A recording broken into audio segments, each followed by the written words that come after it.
Yes, good day mga boss. Bago tayo magpatuloy ay balik muna tayo sa huli nating upload diyan sa may Barangay San Agustin, Santo Tomas, Batangas. At napakaganda din po dyan ng ating update. Panoorin nyo po sa ating huling video.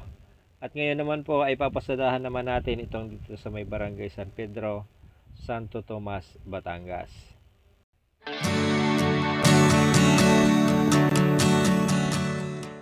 Yes, good day mga boss. At ito yung ating update ngayon dito sa Barangay San Isidro, San Pedro, Santo Tomas, Batangas. Bali dito tayo nang galing sa Santo Tomas Interchange. Hindi pa masyadong kita dito yung TR4, pero ito yung kanyang alignment. Ayan. Tapos diretso sa dito.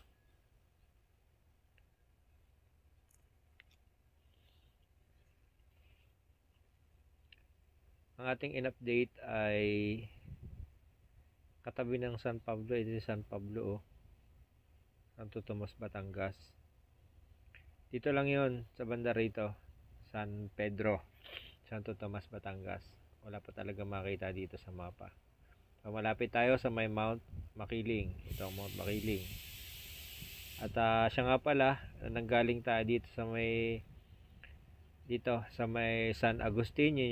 Yun yung ating huling upload. Meron tayo niyan, baka hindi nyo pa po napapanood, puntahan nyo na po. Tapos binaybay natin to hanggang dito sa may San Felix, makalampas ng Macban Interchange. Tapos ay isinunod natin ito. Yan, yun yung inyong mapapanood ngayon sa video ito. Sana po ay magustuhan nyo. Yes, good day mga boss. At nandito tayo ngayon sa may Barangay San Pedro, Santo Tomas, Batangas. At napansin ko lang dito sa lugar na ito ay puro bakod na. Mula dito hanggang doon sa may bandaron ay lahat ay may bakod na. Ang bilis, mas nauna pa yung bakod kaysa dun sa buhos ng semento. Silipin natin sa taas kung anong itsura nito at siguradong maganda na rin to katulad nung mga dinaanan nating iba.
At ngayon naman ay papasadahan natin itong papunta dito sa may Barangay San Vicente hanggang dun sa may San Miguel. Gawa nang nagtanong tayo dito, sabi ay nakakalusot na daw. So lulusot pa natin kung kaya, kung tayo ay makakadaan. Kung hindi, edi hindi tayo lulusot. Makikiraan lang naman tayo. Medyo mahaba-haba to, papunta doon sa may San Miguel. Update ko na lang kayo kung tayo ay makakalusot mamaya, kung sakaling hindi natin to vlog ng naka ano tayo, naka GoPro. Tatanong tayo dito.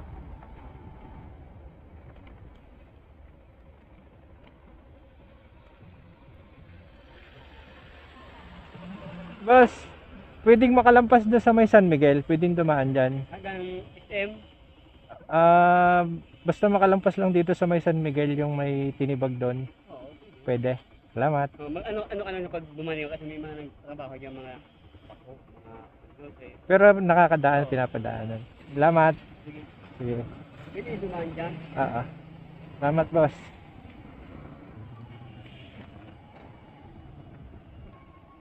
Okay. Ayun. At pwede daw dumaan doon. Ito ay parte pati siguro ng Barangay San Pedro o hindi na. Hindi natin alam kung are Barangay San Pedro pa o San Vicente na. Gawa na ang dadaanan natin ay San Pedro at saka San Vicente. Ang update nga, yung pagmasdan nyo na lamang, dito sa lugar na to ay baliktad. Nauuna yung bakod kaysa doon sa buhos ng semento. Yun yung kakaiba dito. Ano bang kontraktor dito? Pero maganda at may bakod na agad. Kumbaga saan ay magkakaroon agad siya ng boundary. Yun. Hindi na kailangan na malalaman mo agad kung saan yung ating boundary. Ano tayo dito?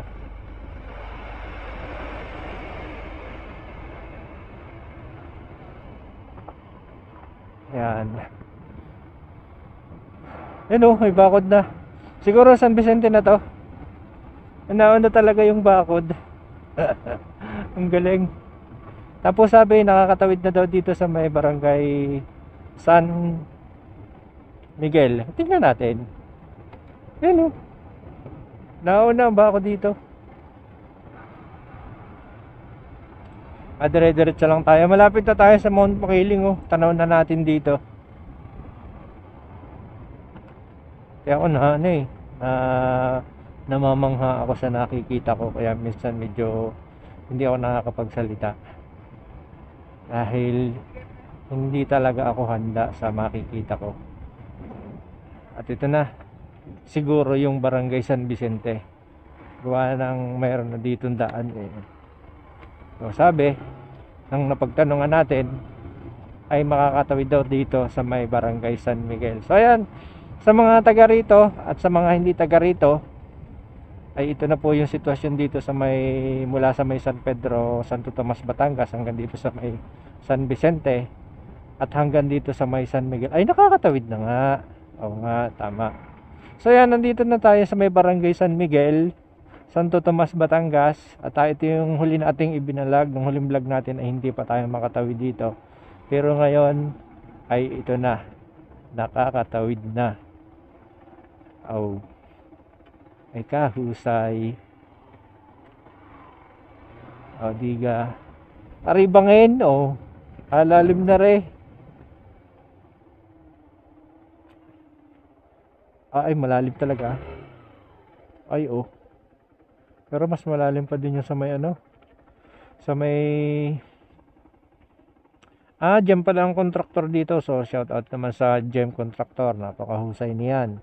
Mga contractor na yan, mabibilis magtrabaho, mabilis na, mahusay pa, maasahan. at mapagkakatiwalaan. Oo. So ito yung bangin dito sa may San Miguel. At pag tayo nakatawid dito sa kabila ay San Miguel na. Kaya dito ko na rin iindingan ang video ito. Maraming salamat mga boss sa panonood ng video ito. At kita-kita tayo sa susunod na video.